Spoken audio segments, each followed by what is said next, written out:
Halo,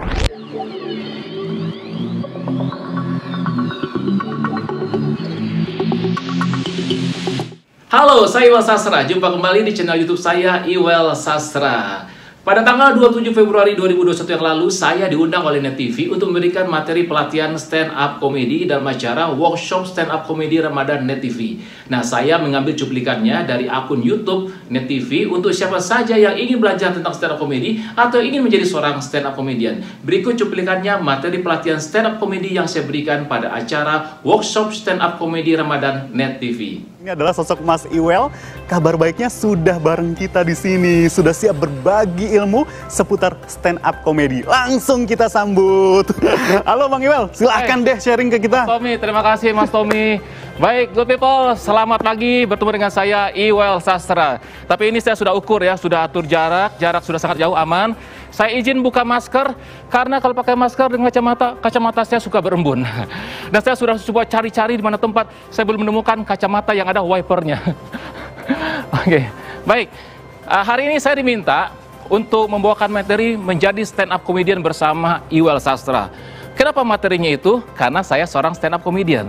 Kalau saya seorang chef, maka materinya adalah menjadi chef bersama Iwel. Oke. Nah, saya memang dikenal ya, kalau kita lihat di slide berikut ini, saya dikenal sebagai seorang pelopor stand up komedi di Indonesia. Kenapa saya dikenal sebagai seorang pelopor stand up komedi di Indonesia? Karena saya sudah menekuni profesi ini sejak tahun 98. Kenapa saya menekuni profesi ini? Sebetulnya saya ingin menjadi seorang model, tapi gagal. Waktu itu saya tereliminasi di babak pendaftaran. Akhirnya saya memutuskan, ya sudah, mungkin komedi adalah dunia saya. Nah, baik, saya akan memberikan materi ya bagaimana caranya menjadi seorang stand up comedian. Nah, kita lihat apa yang membuat orang ingin menonton stand up comedy. Pasti yang dicari adalah lucu. Nah, ya, di slide berikut kita lihat lucu. Pasti orang kalau nonton seorang stand up comedian pinginnya mendapatkan sesuatu yang lucu. Kalau mau bikin sesuatu yang sedih, ya nonton sesuatu yang sedih, mendingan nonton film India. Durasinya panjang, sedihnya bisa lama. Tapi kalau nonton stand up comedian, itu pinginnya lucu. Tapi stand up comedy juga bisa menjadi sedih kalau stand up comediannya nggak lucu.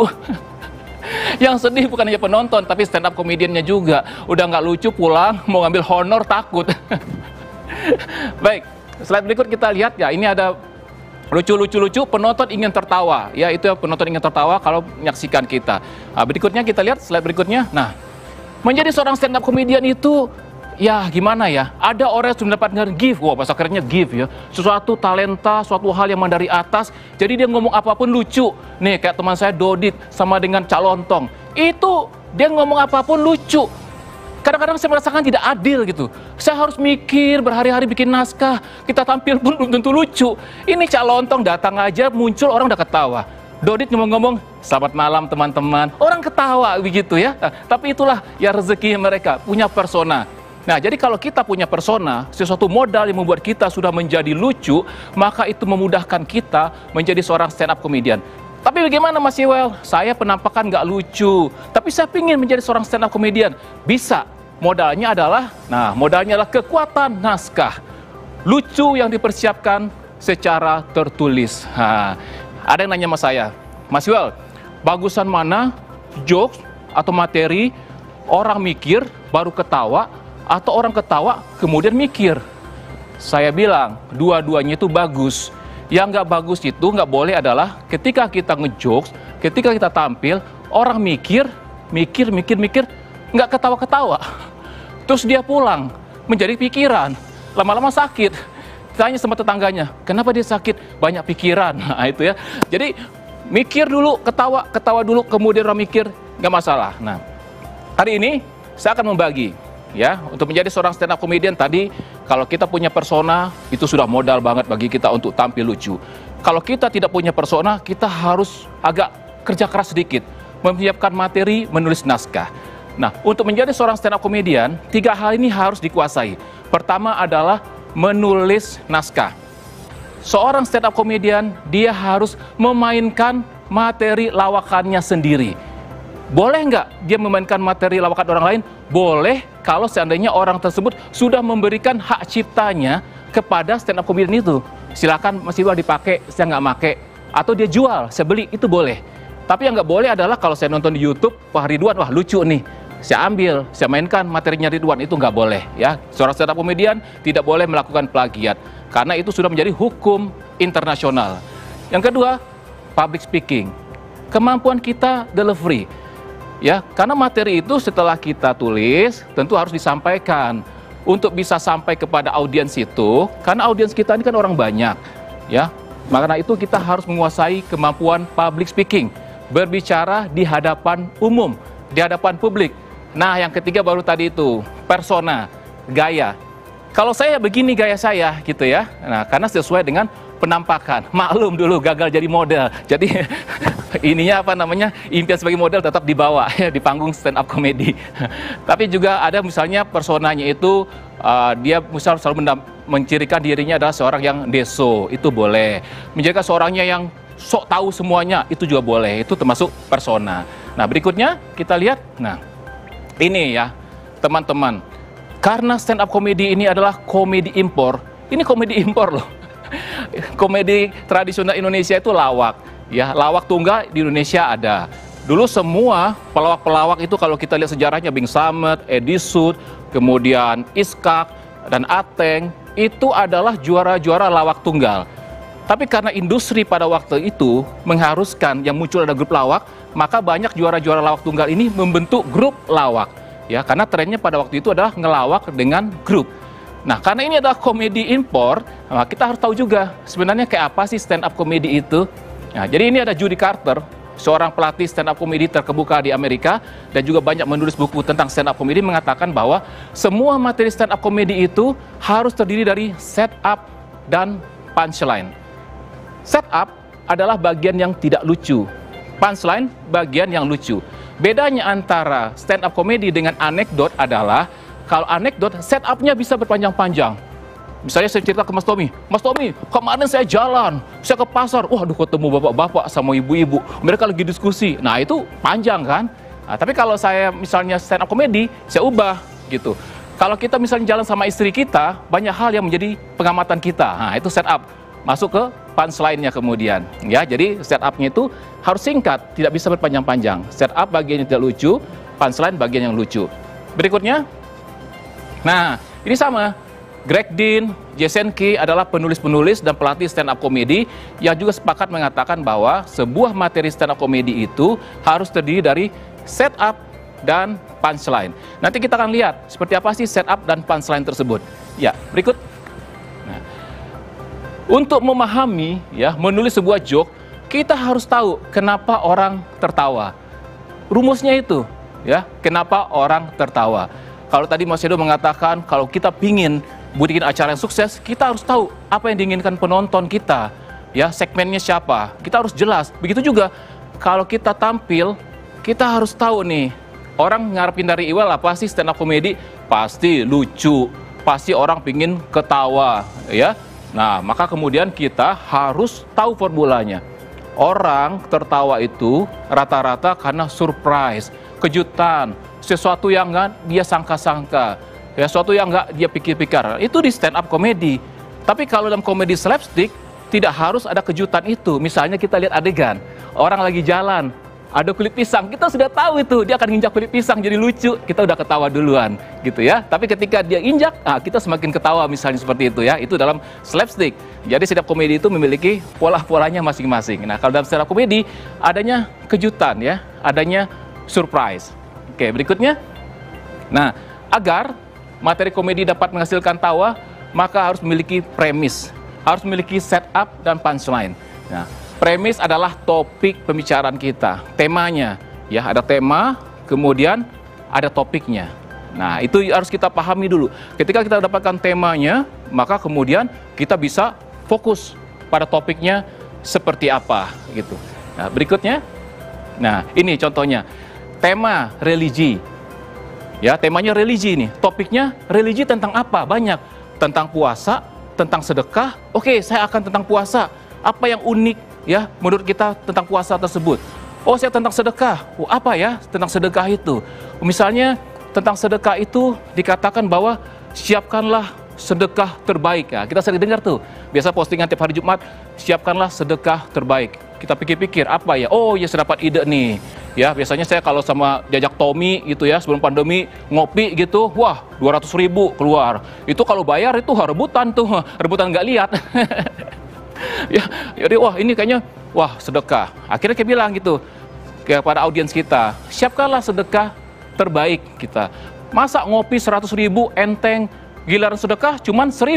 Nah, ya. Habis itu minta kembalian lagi. Bang, kembali 900. Nah, misal seperti itu ya. Jadi itu udah ada apa punchline-nya. Nah, kemudian kita juga mendengar istilah misalnya senyum adalah sedekah.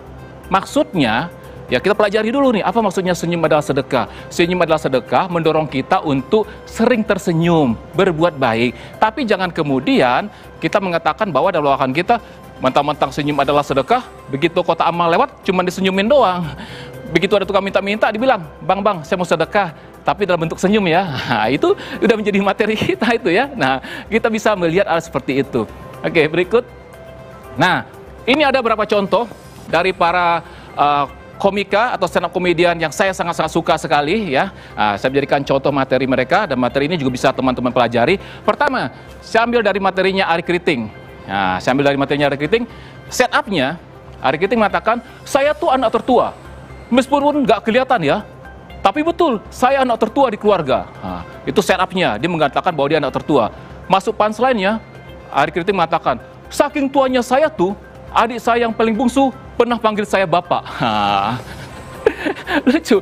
Kembali kepada persona. Kalau Ari memainkan itu lucu, ya sesuai. Tapi kalau saya memainkan belum tentu lucu. Jadi persona dengan materi kita itu ada kaitannya. Oke, materi berikutnya. Nah, ini Aco ya. Nah, Aco sekarang juga sering menjadi konsultan komedi ya untuk film-film di Indonesia. Aco mengatakan, betul Aco ini kan tinggalnya di Tanjung Priuk.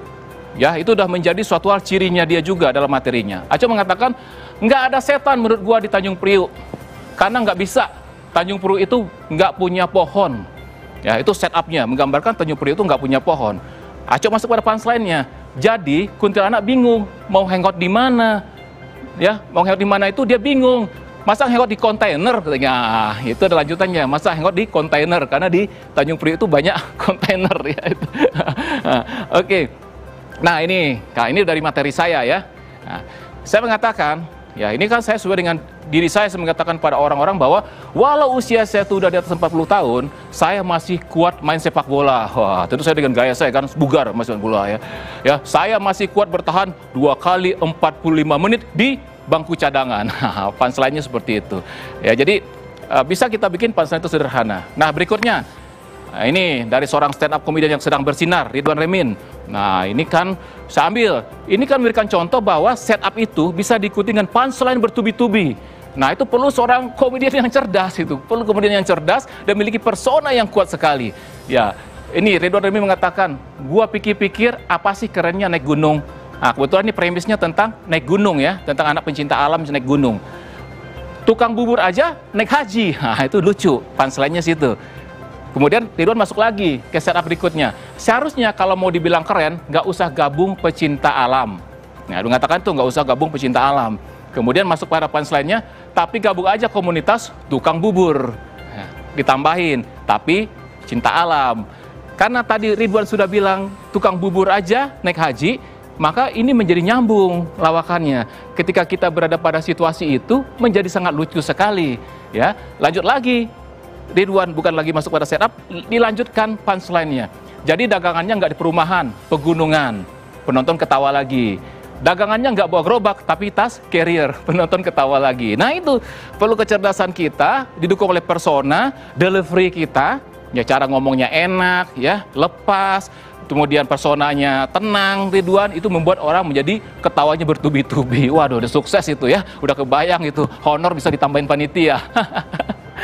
Nah, jadi teman-teman, untuk menjadi seorang stand up comedian, kita dalam mencari materi itu ada 4 sebenarnya. Pertama, berdasarkan pengalaman. Ya, setiap orang pasti punya pengalaman ya. Pengalaman itu bisa kita jadikan materi kita. Yang kedua, pengamatan, observasi. Kalau saya lebih banyak observasi pengamatan. Saya mengamati apa yang terjadi, kemudian saya jadikan materi saya. Yang ketiga, pergaulan. Penting juga. kita misal bergaul dengan teman-teman dimanapun dalam sebuah komunitas, itu kadang-kadang ada kan jokes ya atau humor, candaan dari teman-teman kita yang bisa menjadi inspirasi kita, menjadi materi kita. Yang keempat, perenungan ya.